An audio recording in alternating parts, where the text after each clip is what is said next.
Ngenkathi kuqhubeka umcimbi wokugubha umlando wempi yasesandlwana obuhanjelwe isilo samabandla uMisizulu kaZwelithini, umeya womkhandlu waseNquthu uMnumzane uShabalala uthathele lithuba wadlulisa kuyisilo ukuthi ngiyafisa futhi ukubika hlanga lomhlabathi ukuthi njoba sasifikile sizokhuleka kongangezwe lakhe ukuba kunomsebenzi esifisa ukwenza wokwenza ihholo elikhulu lapha endaweni yakithi eNquthu elizokwazi ukuthi lisiza amabutho elizokwazi futhi ukuthi imicimbi emikhulu eyenziwa lapha eNquthu izwe lapha entabeni engcwele ukuze kube ngaso sonke isikhathi umlando omkhulu kangaka olapha endaweni yasesandlwane ungacimi.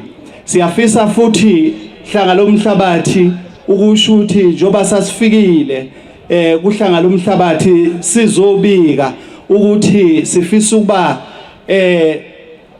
sihlanganise ibutho lesilo sikwazi ukuthi siqeqeshe ibutho lesilo olihlanganisa uSilwanetshe ukuba sihube amahubo njoba indawo yakithi idume kakhulu ngomlando nangamaciko. Usuqalile umsebenzi wokulungisa umlando waseNquthu omayelana nokushintsha igama laseNquthu libizwe ngokuthi kusesinquthu senkosi.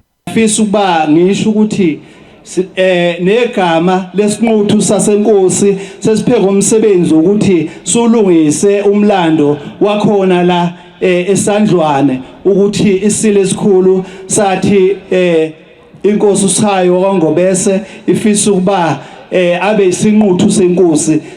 Siqalile umsebenzi ukuthi sulungise igama lasenquthu ukuba libuyele kutheni isinquthu senkosi. Igama lami nguKhulani waKhumalo ngibika ngisesandlwana kwiMakhiwa TV.